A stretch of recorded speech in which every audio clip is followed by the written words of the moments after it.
June 25 ఇది కొందరి పాలిట ఒక పీడకల, మరికొందరి జైలు జీవితానికి కారణం. 1975 నుంచి 1977 వరకు మొత్తం 21 నెలల కాలం నాటి ప్రధాని ఇందిరా విధించిన ఈ అత్యవసర స్థితి, ఈ అత్యయిక స్థితి దేశ చరిత్రలోనే ఒక చీకటి అధ్యాయం. అంతర్గత స్థితిగతుల్లోని అవకతవకల కారణంగా రాజ్యాంగంలోని ఆర్టికల్ 352 కింద అధ్యక్షుడు ఫక్రుద్దీన్ అలీ అహ్మద్ కారణంగా జారీ చేసిన అత్యయిక స్థితి 1975 జూన్ 25 నుంచి అమల్లోకి వచ్చింది. అది 1977 మార్చి 21న ముగిసింది. ఈ ఉత్తర్వులతో ప్రధానికి డిగ్రీ ద్వారా పాలించే అధికారం వచ్చింది. ఎన్నికలు రద్దు చేయడానికి, పౌర స్వేచ్ఛ నిలిపివేయటానికి వీలు కల్పించింది. ఈ పరిస్థితుల్లో ఎక్కువ భాగం ఇందిరాగాంధీ రాజకీయ ప్రత్యర్థులలో ఎక్కువ మందిని జైల్లో పెట్టారు. అంతేకాదు, ఏకంగా పత్రికా స్వేచ్ఛకే భంగం కలిగింది. పత్రికల్లో వచ్చే ప్రతి వార్త ఆనాడు సెన్సార్ అయ్యిందంటే పరిస్థితి ఏమిటో అర్థం చేసుకోవచ్చు. 1-2 కాదు, సుమారు 1,00,000 మందికి పైగా రాజకీయ ప్రత్యర్థులు, జర్నలిస్టులు, అసమ్మతివాదులను జైల్లో పెట్టారంటే పరిస్థితి ఎంత దారుణంగా, దుర్మార్గంగా ఉందో అర్థం చేసుకోవచ్చు. ఈ సమయంలో ఇందిరా కుమారుడు సంజయ్ గాంధీ వాసెక్టమీ ఆపరేషన్లు నిర్వహించడానికి ప్రచారం నిర్వహించారు. దేశానికి అంతర్గతంగానూ బయట నుంచి గానీ ముప్పు ఉండదన్న ప్రతిపాదనను ప్రధాని ఇందిరా ప్రతిపాదించగా నాటి భారత రాష్ట్రపతి అంగీకరించారు. 1975 జూలై నుంచి ఆగస్టు వరకు కేబినెట్, పార్లమెంట్ రెండూ ఆమోదించాయి. భారతదేశానికి తక్షణ అవసరం దృష్ట్యా ఈ ఎమర్జెన్సీ విధింపు సరైనదిగా సమర్థించుకుంది నాటి ఇందిరా ప్రభుత్వం. 1967, 1971 మధ్య కాలంలో ఇందిరాగాంధీ ప్రభుత్వం కాంగ్రెస్ పార్టీలను పూర్తి నియంత్రణలోకి తీసుకున్నారు. పార్లమెంటులో భారీ మెజారిటీ పొందారు. కేంద్ర ప్రభుత్వ అధికారాన్ని ప్రధాని కార్యాలయంలో కేంద్రీకరించడం ద్వారా మరింత పట్టు సాధించారు. ఆమె ఎన్నికైన కేబినెట్ సభ్యులను ముప్పుగా భావించి అవిశ్వాసం పెట్టించారు. బ్యూరోక్రసీ ఆలోచనలు విస్తృతంగా ప్రోత్సహించారు. కాంగ్రెస్ లో ఇందిర తన ప్రత్యర్థులను అధిగమించి 1969లో పార్టీని జీరో సిండికేట్ నుంచి కాంగ్రెస్ ఆర్గా విభజించారు. ఎక్కువ మంది ఎంపీలు తన వైపు ఉండేలా చేసుకున్నారు. పాత కాంగ్రెస్ కు, కొత్త కాంగ్రెస్ కు తేడా ఇందిర. పాత కాంగ్రెస్ లో అంతర్గత ప్రజాస్వామ్యానికి పెద్దపీట వేసేవారు.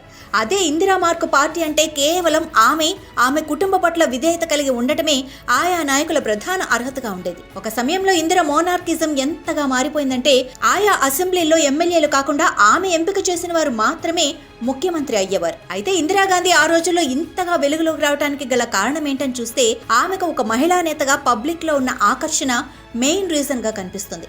దానికి తోడు 1969 జూలైలో అనేక బ్యాంకుల జాతీయకరణ, 1970లో ప్రైవేట్ పర్స్ రద్దు వంటివి ముఖ్య పాత్ర పోషించారు.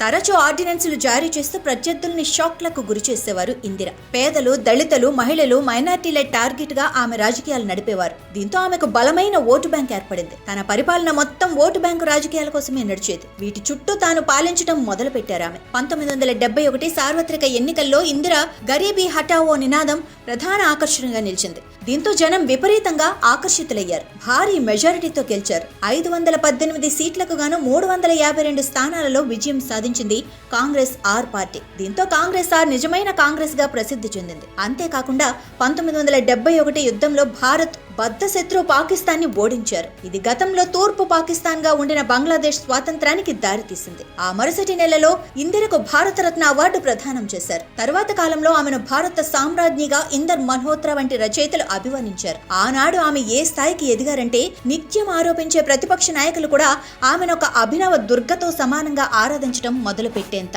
అలా ఇందిరాగాంధీ ప్రభ నానాటికి పెరిగిపోతూ వచ్చింది. చివరికి అది అతిపెద్ద నియంతృత్వం కిందకు వచ్చేసింది. చివరికి న్యాయ వ్యవస్థను సైతం తన కంట్రోల్లోకి తీసుకొచ్చే వరకు ఆమె పాలన కొనసాగింది. దీంతో ఆమెను ఇటు పత్రికా వ్యవస్థతో పాటు అటు జయప్రకాష్ నారాయణ వంటి వారు తీవ్రంగా వ్యతిరేకిస్తూ రావటం మొదలైంది. దీంతో కొందరు కాంగ్రెస్ లీడర్లు అత్యవసర పరిస్థితి కోసం డిమాండ్ చేశారు. డిసెంబర్ 1973, మార్చి 1974 మధ్య నవ నిర్మాణ్ ఉద్యమం మొదలైంది. గుజరాత్ విద్యామంత్రికి వ్యతిరేకంగా జరిగిన విద్యార్థి ఉద్యమం ఇందులో అత్యంత ముఖ్యమైనది.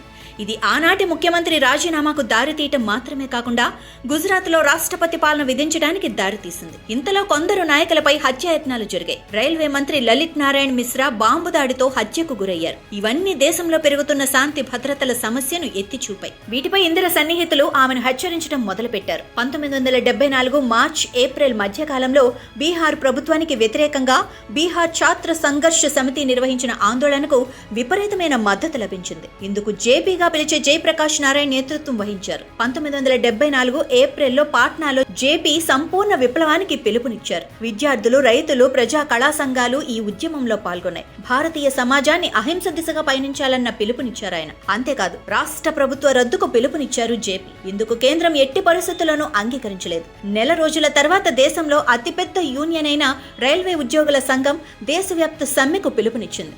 ఇందుకు జార్జ్ ఫెర్నాండెస్ నాయకత్వం వహించారు. ఆయన సోషలిస్టు పార్టీ అధ్యక్షుడు కూడా. ఈ సమ్మెను ఇందిరాగాంధీ ప్రభుత్వం క్రూరంగా అణచివేసింది. ఇది వేలాది మంది ఉద్యోగుల అరెస్టును చేసి వారి కుటుంబాలను వారి నివాసాల నుంచి వెళ్లగొట్టేలా చేసింది. మొరార్జీ దేశాయ్ అధిపతిగా, నానాజీ దేశ్ముఖ్ కార్యదర్శిగా లోక్ సంఘర్ష్ సమితి కమిటీ ఏర్పాటు ప్రకటన చేశారు జేపీ. ప్రధాని ఇంటిని చుట్టుముట్టడం, రైళ్లు కదలకుండా చేయటం, కోర్టులు, ఇతర ప్రభుత్వ కార్యాలయాలు పనిచేయకుండా ఈ కమిటీ సూచించింది. 1971 పార్లమెంటు ఎన్నికల్లో ఇందిర చేతిలో ఓడిపోయిన రాజ్ నారాయణ్ ఎన్నికల్లో మోసం ద్వారా ఇందిర గెలిచారని అలహాబాద్ కోర్టులో ఆమెపై కేసు వేశారు.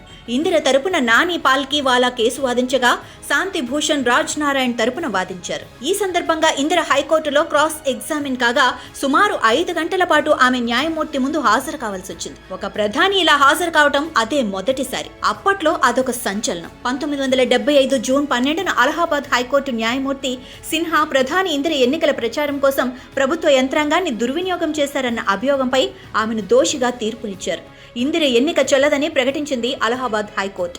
ఆమె లోక్సభ సభ్యత్వం రద్దు చేయాలని, 6 సంవత్సరాల పాటు ఏ ఎన్నికల్లోనూ పాల్గొనకుండా చేయాలని తీర్పునిచ్చింది. ఇందిర మద్దతుదారులు ఈ తీర్పునకు వ్యతిరేకంగా సామూహిక ప్రదర్శనలు చేశారు. హైకోర్టు నిర్ణయాన్ని ఇందిర సుప్రీంలో సవాలు చేశారు.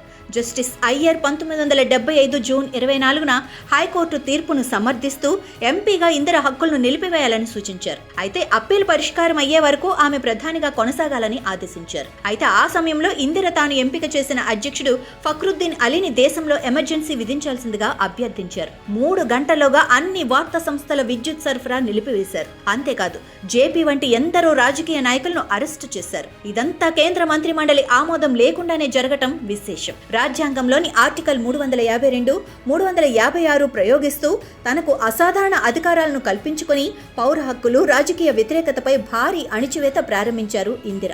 ఆ సమయంలో అరెస్టైన వారిలో విజయరాధే సింధియా, జయప్రకాష్ నారాయణ్, ములాయం సింగ్ యాదవ్, రాజ్ నారాయణ్, మొరార్జీ దేశాయ్, చరణ్ సింగ్, కృపలాని, జార్జ్ ఫెర్నాండెస్, అనంతరామ్ జైస్వాల్, అటల్ బిహారీ వాజ్పేయి, లాల్ కృష్ణ అద్వానీ, అరుణ్ జైట్లీ, సత్యేంద్ర నారాయణ్ సిన్హా, జైపూర్ రాణి, గాయత్రీదేవి, ఇలా ఎందరో నాయకులు ఉన్నారు. రాష్ట్రీయ స్వయం సేవక్ సంఘ్, జమాత్ ఈ ఇస్లామీ వంటి సంస్థలు కొన్ని రాజకీయ పార్టీలను నిషేధించారు. సిపిఎం నాయకులు అచ్యుతానందన్, జ్యోతి బసులను వారి పార్టీతో సంబంధం ఉన్న అనేక మంది ఇతరులతో పాటు అరెస్టు చేశారు. అత్యవసర పరిస్థితి ప్రకటన రాజ్యాంగ సవరణకు వ్యతిరేకంగా విధించిన కొందరు కాంగ్రెస్ నాయకులు మోహన్ ధారియా, చంద్రశేఖర్ వంటి వారు తమ ప్రభుత్వ పార్టీ పదవులకు రాజీనామా చేశారు. ఆ తర్వాత అరెస్టై నిర్బంధంలో ఉన్నారు.